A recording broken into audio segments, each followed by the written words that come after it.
En Europa, las vías ferroviarias de Hitler son el alma del imperio nazi. Coordina la guerra desde una flota de trenes personales. Estamos en el lugar exacto donde Hitler pasó unos días durante la invasión de Polonia.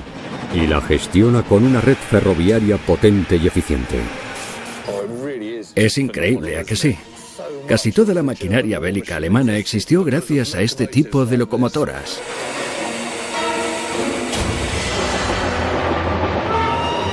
En Japón, uno de los proyectos de construcción más audaces de la Segunda Guerra Mundial.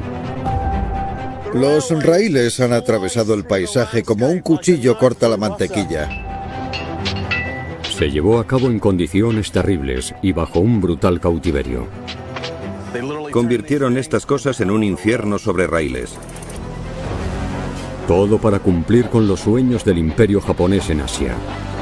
Estas son las historias de las vías ferroviarias más letales de la Segunda Guerra Mundial. Nazi megaestructuras, listos para la batalla 2, los ferrocarriles de la muerte. La historia de las vías ferroviarias nazis comienza cuando nombran canciller a Hitler en 1933. Los nazis quieren renovar las líneas de tren para demostrar el impresionante poder del Tercer Reich. Tienen un imperio y necesitan alimentarlo. Necesitan recursos, necesitan fondos. Y los trenes son la única mano de obra viable y realista que puede ofrecer el transporte necesario. En septiembre de 1935, las vías ferroviarias trasladan a 800.000 personas a Nuremberg, al mayor mitin nazi que jamás se haya celebrado. Un año más tarde, se renuevan las instalaciones ferroviarias del Reich para el mayor espectáculo, los Juegos Olímpicos de Berlín de 1936. En un solo año, los trenes de Hitler transportan 9 millones de toneladas de mercancías y a 400.000 trabajadores para construir las defensas de la frontera occidental alemana y prepararse así para la guerra. La Reichsbahn es una entidad pública y la mayor empresa comercial del mundo. Toda la estructura del Estado nazi, toda la estructura de la maquinaria bélica nazi, depende por completo de las vías del tren. En marzo de 1938, Alemania se anexa a Austria y un año después las fuerzas de Hitler ocupan las provincias occidentales de Checoslovaquia. Una de las primeras acciones nazis es controlar las vías del tren para ampliar su control hasta los 64.000 kilómetros de raíles.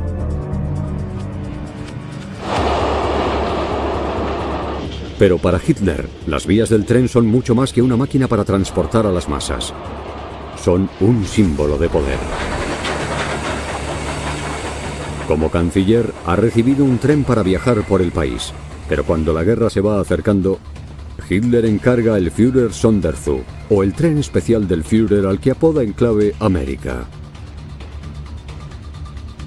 El nombre es muy importante para Hitler. Lo llama así por una trinchera en la que estuvo luchando durante la Primera Guerra Mundial. El tren es el bastión armado y sobre raíles del Führer y le permite un centro de mando móvil para controlar la inminente guerra desde las líneas del frente.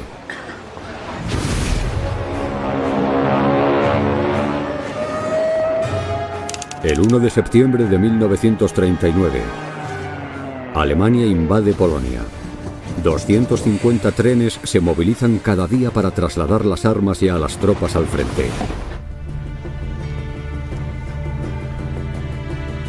El antiguo capitán del ejército Patrick Bury explora una reliquia ferroviaria de la invasión de Hitler en Polonia, la estación abandonada de Jelowa. Estar aquí es increíble, porque aunque ahora no parezca gran cosa, en septiembre de 1939 y durante 3 días fue el centro de mando del Reich.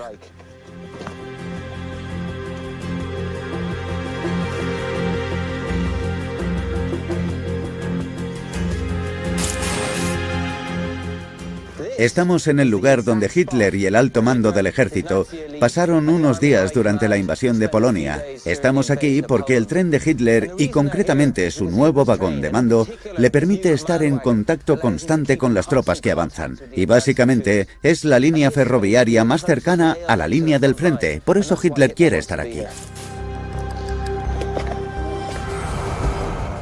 Hitler está obsesionado por el control. Le gusta involucrarse en cada detalle de las operaciones militares y solo puede hacerlo mientras viaja, se desplaza del punto A al B y sin perder el control desde un tren. Al utilizar su tren como base, Hitler se acerca aún más al frente y se encuentra cara a cara con sus fuerzas de combate. Intenta demostrar que es un tipo de general distinto a los que tuvo cuando combatió en la Primera Guerra Mundial, ya que estos siempre estaban lejos y se escabullían de la línea del frente. Quiere estar allí y ante sus tropas, demostrarles que le importan y que él está al mando. La invasión de Polonia apenas dura 5 semanas. Con la victoria de Polonia, el estilo de mando de Hitler, que depende de sus trenes, demuestra su valía. Al tomar el control de la red ferroviaria polaca, la red de Hitler ya se extiende a lo largo de 80.000 kilómetros de raíles. A medida que Alemania avanza en la guerra, la Reichsbahn va ganando importancia. Y lo hace básicamente porque le permite transportar mercancías, armas, tanques o tropas en mayores cantidades, recorrer más distancias y más rápido que si lo hiciera en carretera. Las vías de tren son la única manera en la que Alemania puede desplazar su poderosa maquinaria bélica a lo largo del Tercer Reich. Sin las vías ferroviarias, Alemania no habría sido capaz de combatir la guerra. Las vías de tren son esenciales porque son un arma de guerra. Es la forma en la que Hitler transporta toda la mano de obra y toda la artillería hasta el frente que tenga pensado atacar después. Por tanto, es vital para la ambición nazi. Ahora, la red ferroviaria en expansión le da a Hitler la oportunidad de vengarse de un viejo enemigo. Los nazis llevan la guerra hacia el oeste. En solo 6 semanas, Alemania arrasa Bélgica, Países Bajos y Francia. Y el 21 de junio de 1940, Hitler se venga. En suelo francés hace que los líderes de Francia firmen un armisticio en el mismo vagón donde 22 años antes los alemanes tuvieron que firmar su rendición ante Francia al final de la Primera Guerra Mundial. Para este hombre, se trata de un momento de victoria extrema. Ha sucedido todo lo que ha prometido al pueblo alemán y parece que en ese instante no puede hacer nada mal.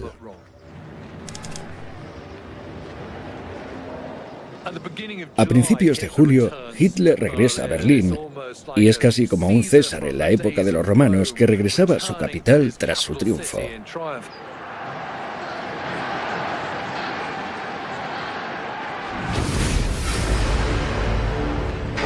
Por tanto, Hitler aprovecha al máximo los trenes que abastecen la maquinaria bélica y amplía la red ferroviaria aún más.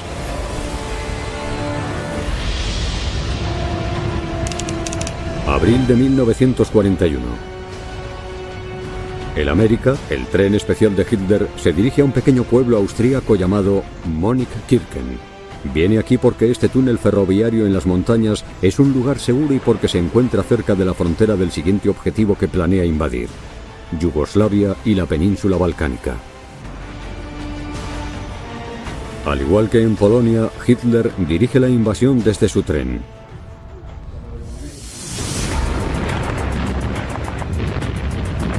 En solo 2 semanas, los nazis conquistan Yugoslavia. Y el Führer celebra sus 52 años reuniéndose con las tropas y los dignatarios fuera de su tren en Austria. Es una demostración de poder que evidencia el mando de Hitler en los trenes europeos.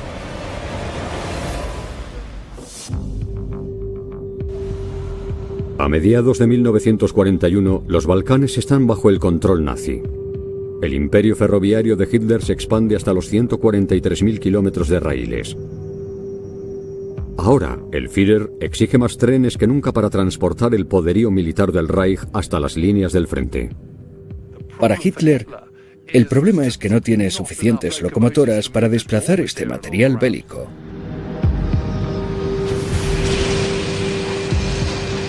Antes de la guerra, la Reichsbahn cuenta con 25.000 locomotoras y fabrica unos 600 motores cada año. Pero a medida que avanza la guerra, Hitler quiere aumentar la producción hasta 7.500 motores nuevos al año. Los fabricantes de locomotoras se enfrentan a un tremendo reto. Richard Paul Wagner es uno de los ingenieros ferroviarios más respetados de la historia. En los inicios de la guerra, Wagner desarrolla varias versiones prototipo de un nuevo motor de vapor, y en 1941 ya está preparado para su producción en masa. Se gana el apodo de Kriegslok, la locomotora de la guerra.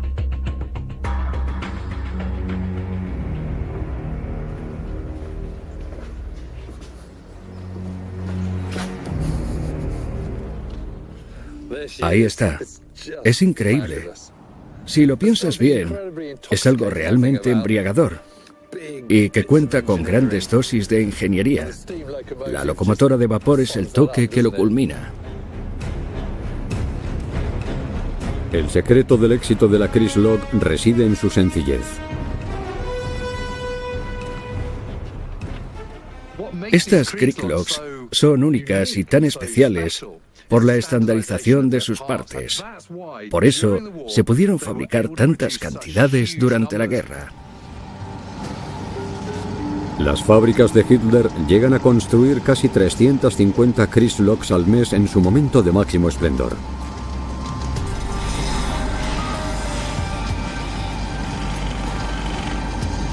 Cada una de las partes del motor se produce para fabricarse en masa. Cuantas más partes intercambiables haya, resulta más fácil sacarle el máximo partido, y esto es algo que los alemanes nunca llegaron a comprender, salvo, curiosamente, en esta área de la producción bélica y con la Kriegslok, la locomotora de vapor que alimenta al Tercer Reich. Este potente motor de vapor es justo lo que necesita Hitler. Se ha diseñado con 10 ruedas motrices en lugar de con las 6 habituales en toda Europa. Y los nazis afirman que la Kriegslok puede transportar un 40% más de mercancías que la mayoría de los trenes de la época. Casi toda la maquinaria bélica alemana se transportó, operó y existió gracias a la Reichsbahn y a este tipo de locomotoras.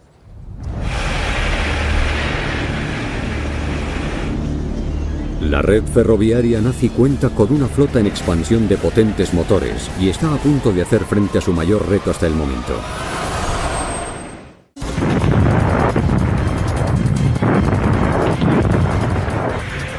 22 de junio de 1941. Operación Barbarroja. Comienza la invasión de la Unión Soviética.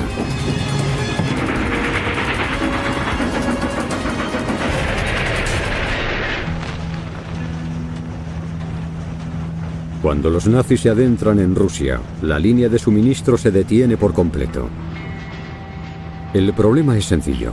Los trenes rusos circulan por raíles de 152 centímetros de ancho, mientras que los alemanes y casi todos los europeos son un poco más estrechos, 143 centímetros. Cuando llegaron al límite de los raíles europeos, tuvieron que sacar todo y cargarlo en trenes soviéticos que acababan de tomar.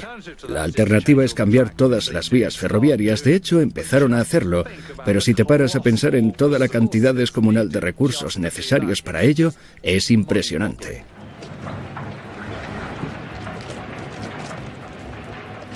Los ingenieros del ejército alemán asumen el reto. En los primeros meses de la invasión adaptan 15.000 kilómetros de raíles para que tengan la medida estándar alemana.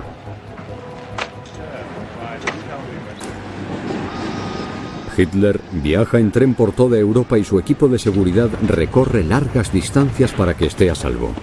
Vaya donde vaya, hay que asegurarse de que la zona por la que pase esté despejada de bombas. Además, se envía un tren de pruebas antes que el tren de verdad para comprobar que no haya bombas ni obstáculos. Pero no solo hay que proteger al Führer en el tren cuando se desplace. En 1943, Hitler tiene cuarteles generales por toda Europa. El principal se encuentra en Berlín y también está el Felsennest, al oeste, el nido del águila en las montañas y la guarida del lobo al este. Sin embargo, Hitler no tiene ningún cuartel general en el sur de Polonia. Así que convierte su tren especial en su cuartel general inmóvil y construye una instalación para protegerlo.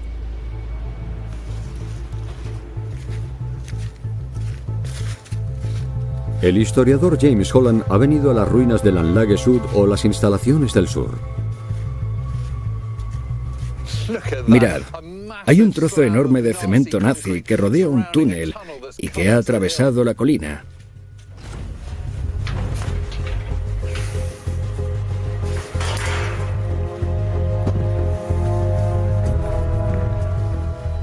Ah, sí, estas son las puertas blindadas con un panel doble y son las originales.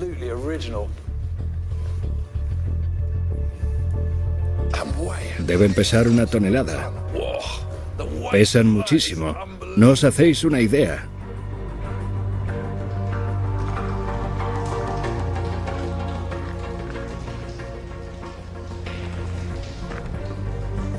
Este túnel tiene 465 metros de extensión, 6,5 metros de altura y 9 de anchura. Al igual que otros muchos túneles alemanes, se trata de un proyecto de ingeniería enorme. Realmente lo es.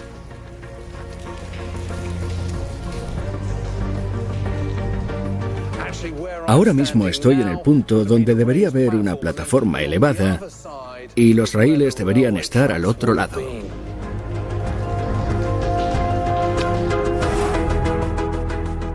La instalación es una increíble hazaña de la ingeniería. Las vías principales rodean las montañas, pero este túnel las atraviesa. Los raíles se han construido expresamente para conectarse con las vías principales. Para ello, se emplean a 4.000 esclavos durante un año.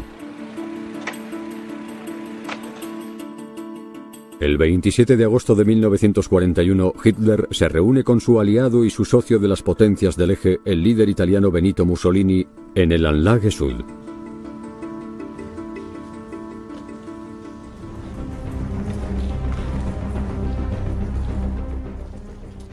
Es increíble la cantidad de esfuerzo y de recursos que se despilfarraron en este tipo de cosas. Y lo más increíble de todo es que Hitler solamente lo usó una vez.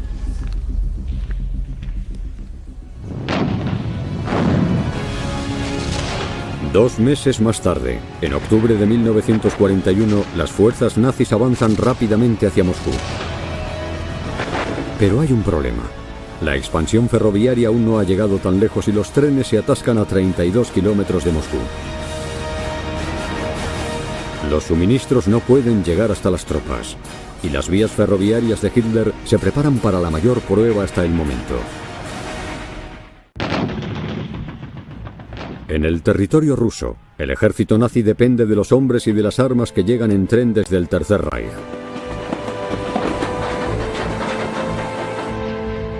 Tony Pollard está en el patio de maniobras ferroviarias de Gniezno, en Polonia. Esto es increíble. Aquí se cargaban y descargaban los trenes. Tiene una finalidad estratégica importante para las líneas ferroviarias que se dirigen hacia la Unión Soviética. Munición, tropas, artillería, tanques... Todo se cargaba aquí, en los vagones, porque en esa dirección la siguiente parada era el frente ruso. Por tanto, este lugar servía para abastecer al frente alemán. Inicialmente, las provisiones llegan de manera regular hasta el ejército. En diciembre, la línea del frente ha avanzado 29 kilómetros hacia Moscú.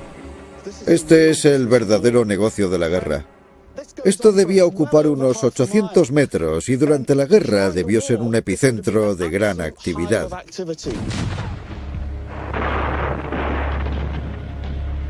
En el frente oriental se detiene la campaña para tomar Moscú. El ejército necesita una media de 75 trenes diarios para abastecerse con hombres, alimentos y munición, pero llegan menos de la mitad.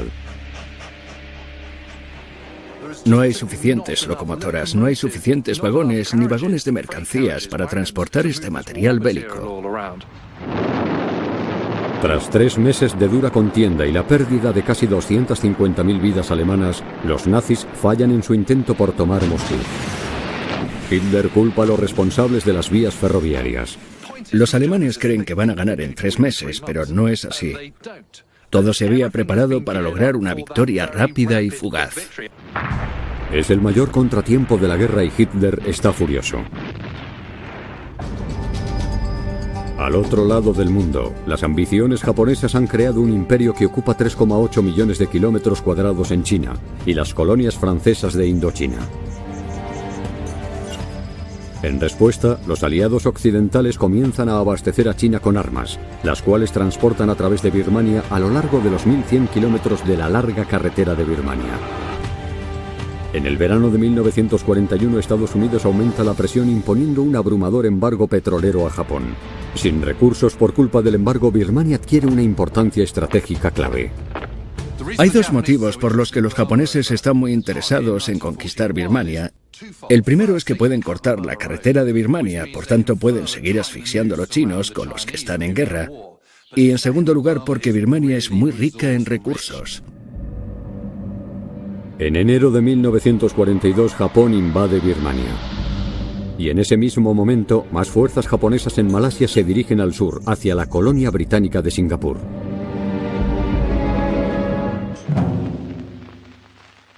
Japón toma Singapur en solo 2 semanas.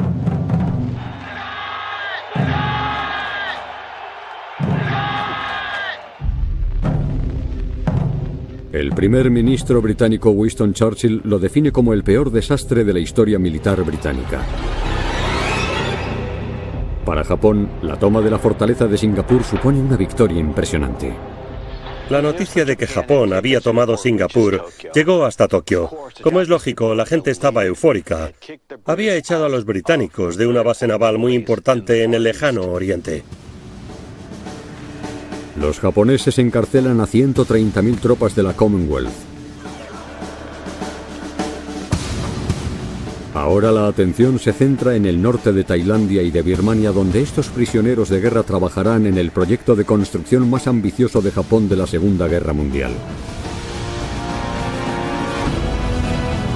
Los japoneses siguen arrasando el sudeste asiático. Ahora tienen en sus manos el puerto birmano de Rangún, que es vital para todos los envíos que salen o que llegan a Japón.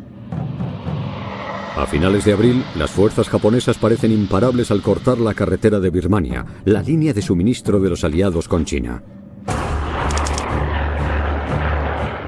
Pero el abastecimiento de Japón se ve comprometido por unos hechos que suceden a 9.000 kilómetros de distancia.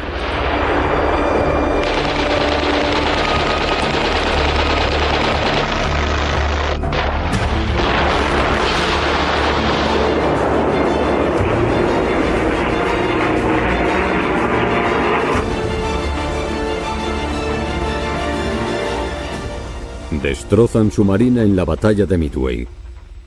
La derrota japonesa y la batalla de Midway suponen un desastre para las fuerzas japonesas de Birmania porque el abastecimiento depende por completo de las vías marítimas, las cuales se ven amenazadas repentinamente por la enorme presión a la que se somete a la marina japonesa. Hay que encontrar una vía de abastecimiento alternativa para Birmania.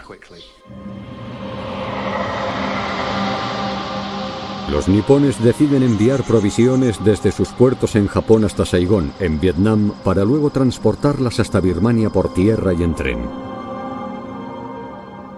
Los japoneses son expertos a la hora de usar las vías ferroviarias existentes, como ya demostraron en China al llegar y tomar el control de todo su sistema. Ahora están en el sudeste asiático y piensan, ¿y por qué no usamos la red que hay aquí?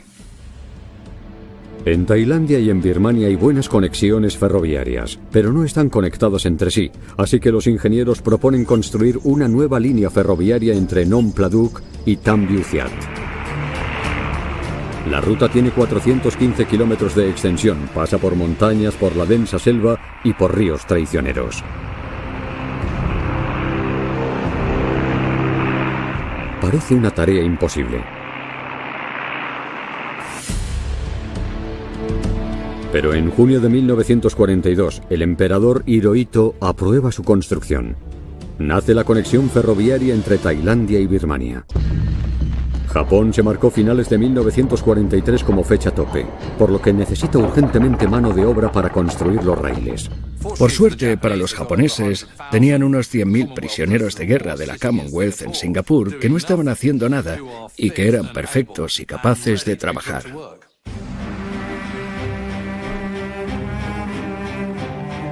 En el primer mes, trasladan a 3.000 prisioneros de Singapur a Tailandia.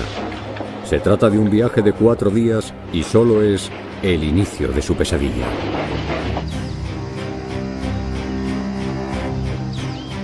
El antiguo marín estadounidense Mark Waycaster está en Sayok, Tailandia, descubriendo las ruinas del transporte de prisioneros.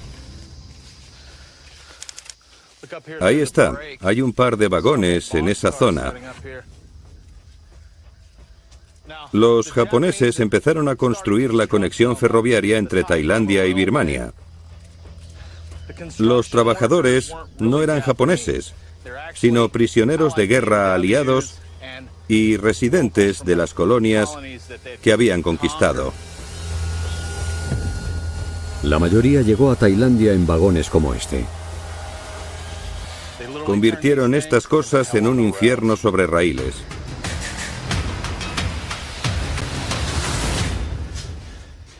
Ahora mismo hace mucho calor fuera, pero en el interior de estos vagones metálicos es como un horno. Las fuerzas japonesas metían a 28 o 30 prisioneros de guerra aliados aquí.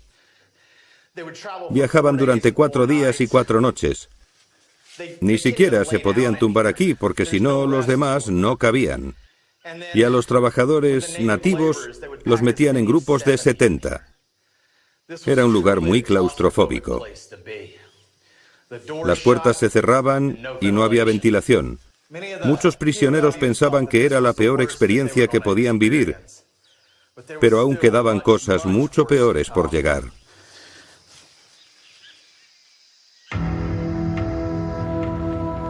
A medida que los prisioneros se desplazan desde Singapur, despejan la selva.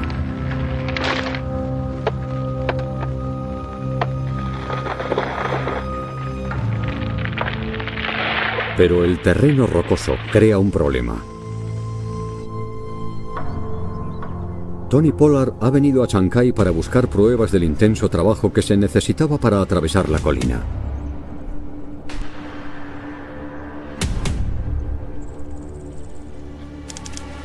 Esto es increíble.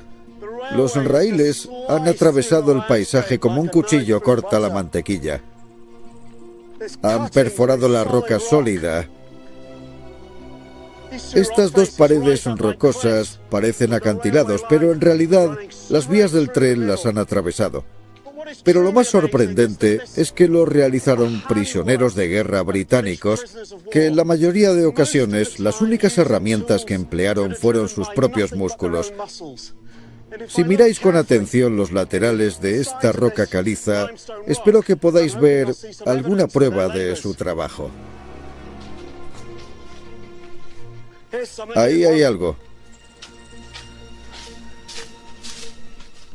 Es una prueba.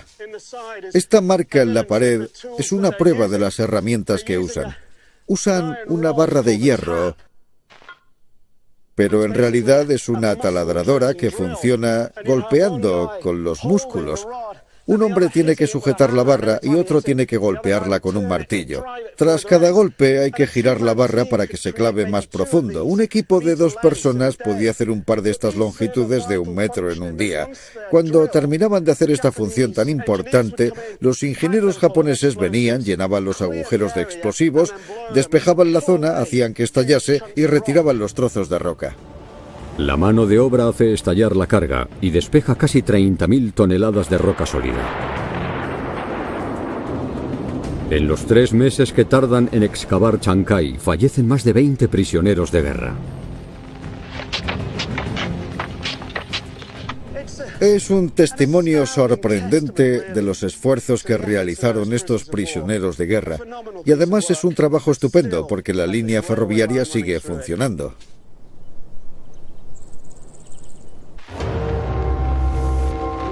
Las bajas de Chancay son solo la punta del iceberg. A medida que Japón perfora el paisaje de Tailandia y de Birmania, aumentan las muertes. Pero para la maquinaria bélica nipona, el coste de vidas humanas es irrelevante. Nada debe impedir la conexión ferroviaria entre Tailandia y Birmania.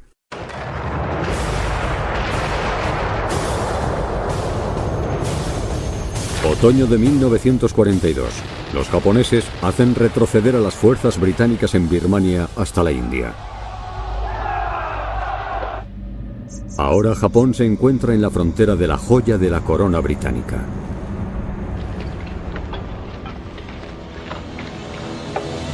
Para asegurar su posición, las tropas necesitan urgentemente provisiones a través de la conexión ferroviaria entre Tailandia y Birmania. Pero la construcción es lenta. Los prisioneros de guerra y la mano de obra local tienen su propia batalla en el despiadado terreno de la región. Los equipos de construcción deben adaptar constantemente sus planes para hacer frente a la dura topografía de la zona. A medida que la ruta atraviesa colinas y desniveles, aumentan los retos de ingeniería.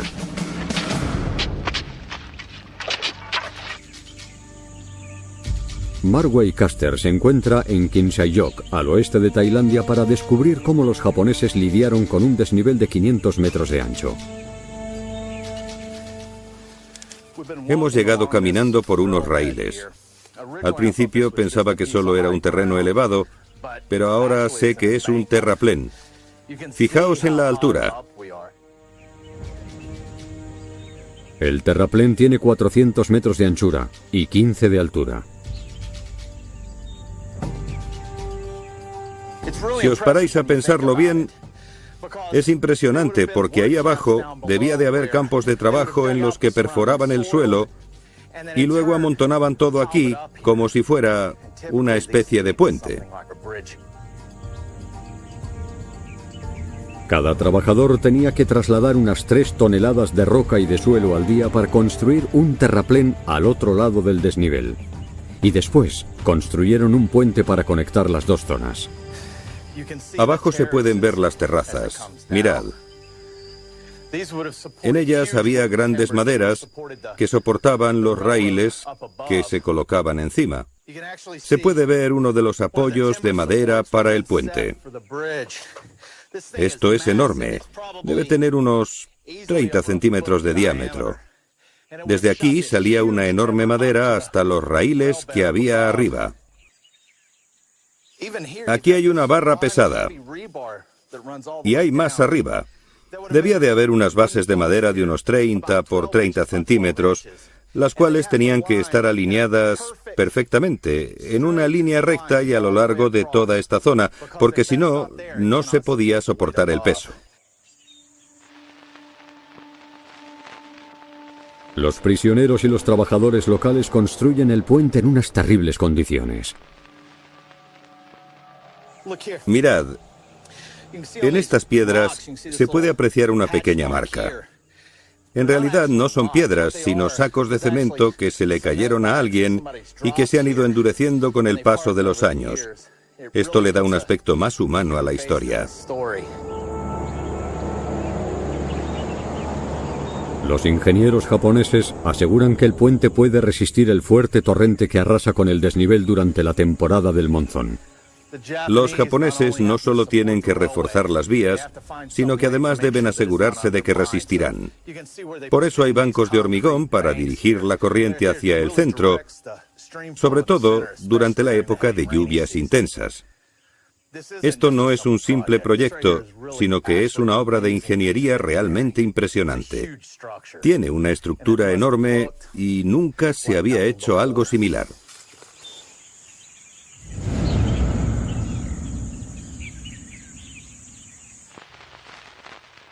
Los japoneses aumentan el ritmo de construcción para ir el doble de rápidos.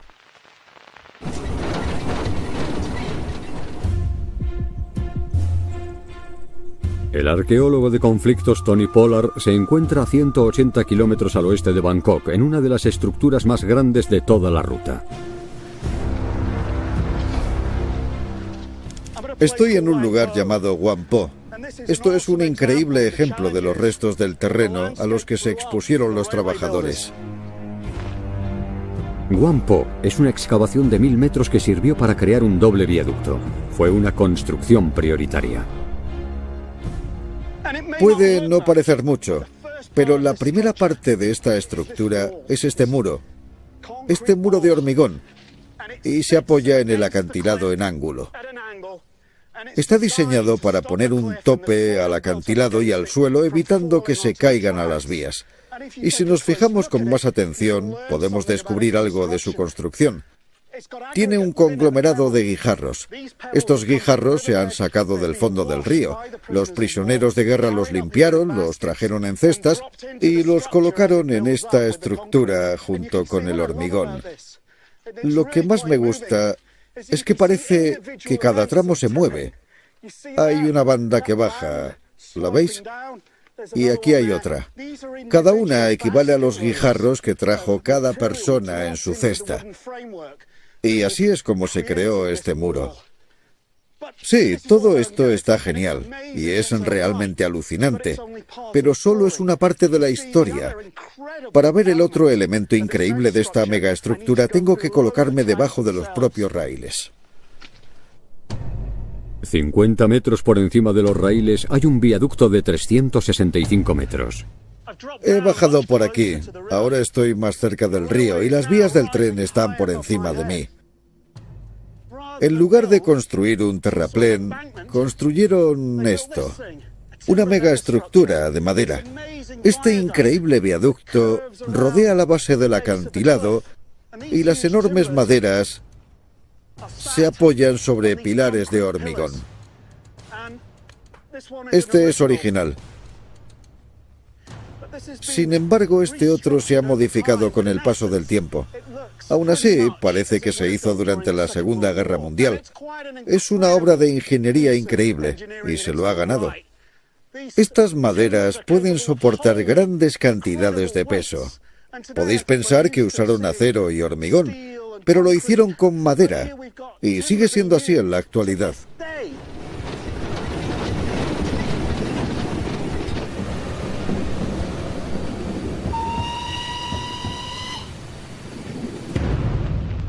Tras 17 semanas de construcción, por fin se termina el viaducto de Whampoa en abril de 1943. Esta hazaña es posible gracias al trabajo de 2000 esclavos que trabajan en turnos de día y de noche. Las obras progresan, pero a cambio de un terrible precio: hambre, enfermedades y agotamiento.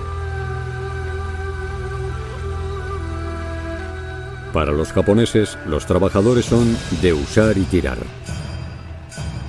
En Singapur hay una cantidad de trabajadores encarcelados y siempre preparados para sustituir a los fallecidos. Trasladan a 19.000 prisioneros de guerra más para ayudar a cumplir con el plazo marcado. Cuando llegan, empieza la temporada del monzón. Y la vía ferroviaria está a punto de consolidar su letal reputación.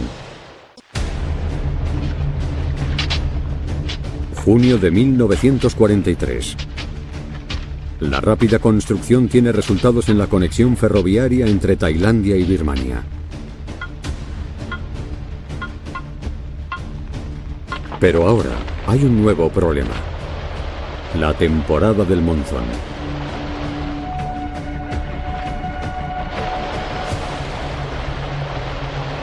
En el momento culmen de la temporada de lluvias, se termina la construcción del puente número 277 cerca de Kanchanaburi, Tailandia.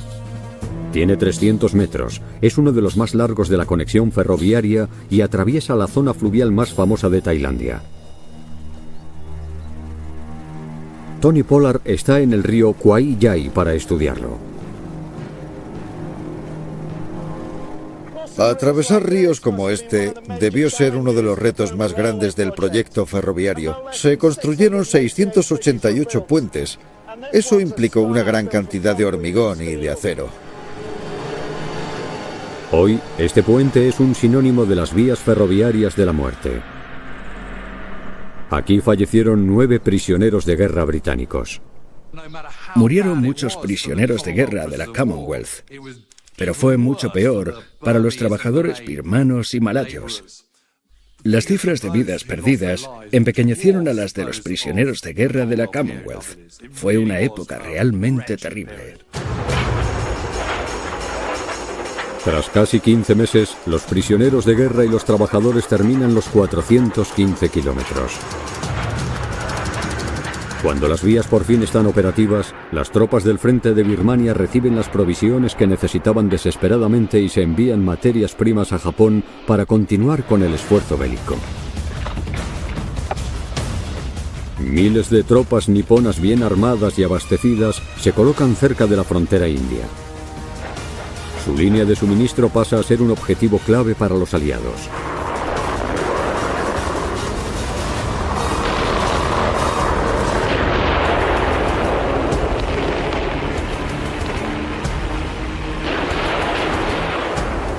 Solo 2 meses después de completar esta conexión, los bombarderos aliados que operan a las afueras de la India llevan a cabo ataques aéreos frecuentes. El daño se arregla rápidamente, por lo que siguen llegando hombres y equipamiento hasta Birmania. Enero de 1944. Cuando la conexión ferroviaria entre Tailandia y Birmania está totalmente operativa, los japoneses centran su atención en el oeste. El cuartel general de Tokio autoriza la operación U-Bow. Su objetivo principal consiste en capturar las bases de suministro clave para los británicos en Imphal, la India. Cuando Imphal pasa a manos de los japoneses, pueden cortar las rutas de abastecimiento aéreo de los aliados y usar Imphal como una plataforma de lanzamiento para adentrarse más en el país. Las vías ferroviarias juegan un papel clave en la operación y transportan a más de 80.000 tropas japonesas destinadas en el oeste de Birmania. En marzo, cruzan la frontera de las montañas y sitian a las tropas británicas e indias que defienden Imphal.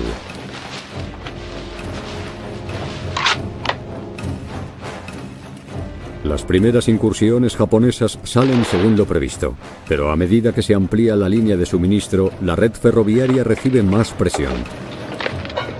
Se envían 50.000 toneladas de equipamiento militar y a 20.000 hombres a la línea para dar apoyo a la fuerza de invasión, pero no es suficiente.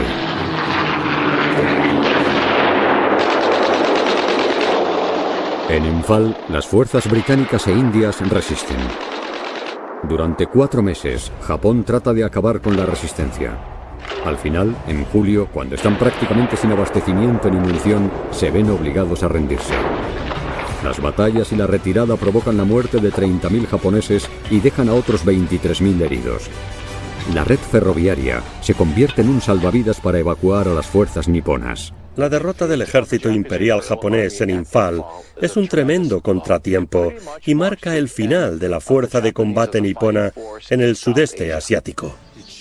El logro de la conexión ferroviaria entre Tailandia y Birmania es una hazaña y una proeza de la ingeniería. Sin embargo, al final se consideró como un fracaso porque no abasteció al frente con las provisiones que necesitaban los japoneses. A la conexión ferroviaria entre Tailandia y Birmania se la conoce como vías ferroviarias de la muerte. De los 60.000 prisioneros de guerra que trabajaron en el frente, 12.000 fallecieron. Además, murieron 90.000 trabajadores asiáticos. En Tailandia y en Birmania se ha rendido homenaje a estas víctimas. El cementerio de las tumbas de guerra de la Commonwealth de Chiang Kai es el último lugar donde descansan 1.700 caídos.